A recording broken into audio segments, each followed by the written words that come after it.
jimco wanaagsan daawadayaal inta badan waxaa degan xaaladda magaalada caasimadda ee Muqdisho kadib markii maalmihii la soo dhaafay halkaasi ka dhacayeen dagaallo u dhaxeeya xubnaha siyaasiyiinta mucaaradka iyo markaasi dowladda federaalka Soomaaliya. dagaal ayaa laga cabsi qabaa inuu markaasi dib uga qarxo magaalada caasimadda ee Muqdisho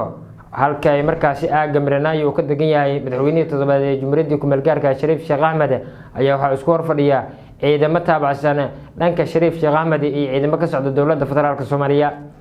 wasaaradda gaadiidka waxaa lagu arkayay muuqaalo la soo duubay in markaasi ciidamo aad u fara badan oo hubeysan ay markaasi u diyaar garoobayaan dagaal lagu qaadayo waa markaasi madaxweynihii hore ee dalka Shariif Sheekh Axmed. waanay wadaan odayaasha dhaqanka ee xubnaha beesha caalamka ayaa markaasi xalay xaaladdu ku deganeed iyadoo markaasi laga cabsi qabay in mar waliba uu dagaal ka qarxo magaalada caasimadda Muqdisho. wali waanta ayaa socota sidoo kale dowladdu markaan waxay rajeynaysaa inay markaasi dagaal ku qaado waa markaasi madaxweynaha hore ee dalka Shariif Sheekh Axmed oo xilligan ku sugan aaga Miranaayo degmada Cabdicasiis ee gobolka Banaadir. xiisadu xilligan way degan tahay markasta waxaa laga cabsi qabaa inuu dagaal markaasi uu ka qarxo oo u dhaxeeyo xubnaha siyaasiyiinta mucaaradka iyo dowladda federaalka Soomaaliya. ra'iisul wasaare hore Xasan Cali Khayre oo laga saagay waa markaasi xaafadda Bermuda ee degmada Howlwadaaga gobolka Banaadir waraysi uu xalay bixiyay waxa uu sheegay in markaasi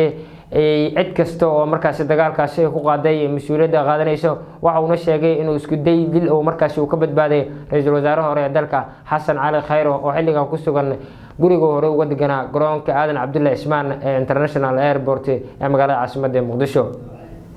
hotel airport ayuu degan yahay ra'iisul wasaare hore Xasan waa markaasi Xasan Cali Khayre waan oo markaasi u waday taliyaha nabadgelyada hay'adda sirdoonka qaranka ee NISA Mahad Maxamed Salaad ayaana ka soo saaray guriga uu ka deganaa xaafadda Bermuda ee degmada markaasi Howlwadaag ee gobolka Banaadir. wixii intaa ka dambeeyay dowladdu waxay sheegtay in hub fara badan ay ka furatay ra'iisul wasaare hore Xasan Cali Khayre oo howlgalka wajiga koowaad la soo afjaray waxayna sheegtay in wajigii labaad ee howlgalka lagu dhaqaaqi doono waxayna markaasi ay ka digeen ama ay sheegeen in markaasi howlgalka wajiga labaad uu noqon doono xaafadda Cabdilcasiis gaar ahaan aaga Miranaayo oo degan yahay madaxweynaha hore ee dalka Shariif Sheekh Axmed. xiisadu saaka way degan tahay waliba waxaa laga cabsi qabaa in markaasi uu dagaal ka dhex qarxo xubnaha siyaasiyiinta mucaaradka ee markaasi sida weyn uga soo horjeeda dowladda federaalka Soomaaliya. dhinaca kale waxaa socota markaasi waan way wadaan xubnaha beesha caalamka iyo sidoo kale odayaasha dhaqanka beelaha kala duwan ee magaalada caasimadda Muqdisho gaar ahaan gobolka Banaadir. odayaasha beesha Midlood iyo odayaal dhaqameed kale ayaa xalay waxay gaareen guriga uu degan yahay madaxweynaha hore ee dalka Shariif Sheekh Axmed halkaasi ay waan markaasi ka wadeen.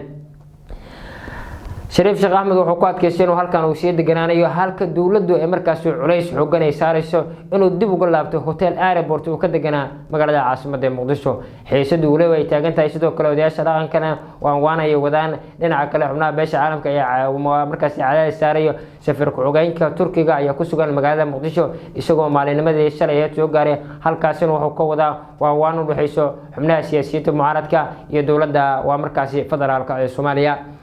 dhinaca kale Mareykanka ayaa soo qayb weyn ka markaasi dadaaladan lagu doonayo lagu soo afjaro xiisada ka taagan magaalada caasimadda Muqdisho iyadoo miiska wada hadalka uu sheegay la isku imaan doono oo si looga heshiiyo xaaladda xilligan ka taagan waa waqooyiga Soomaaliya gaar ahaan waqooyiga maamulka gobolka Aanaadi waqooyiga caasimadda Soomaaliya ee gobolka Banaadir.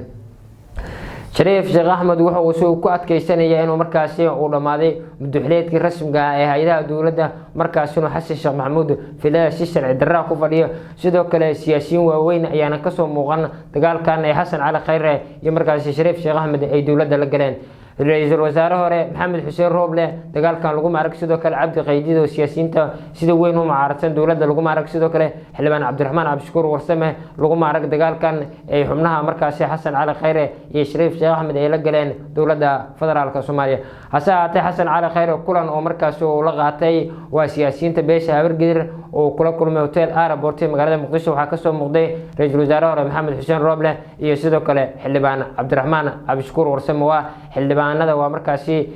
xilligan waqtigu ka dhamaaday ee dowladda federaalka ku matala golaha shacabka baarlamaanka Jamhuuriyadda Soomaaliya.